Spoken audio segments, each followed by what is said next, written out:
السلام علیکم ورحمۃ اللہ وبرکاتہ۔ درویش رنگ کے ناظرین کے لیے یہ خوبصورت چیز لائے ہیں۔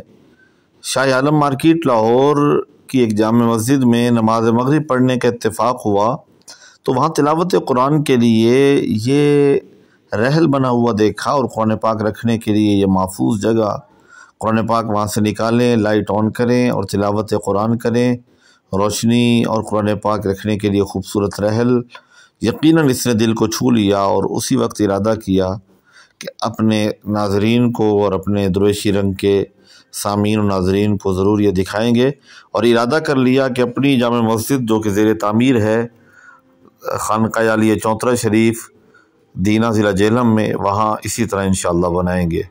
اور یہ آیت تلاوت کی وہاں تو آپ بھی سماعت فرمائیں۔ لكل نفس ظلمت ما في الأرض لافتدت به وأسروا الندامة لما رأوا العذاب وقضي بينهم بالقسط وهم لا يظلمون۔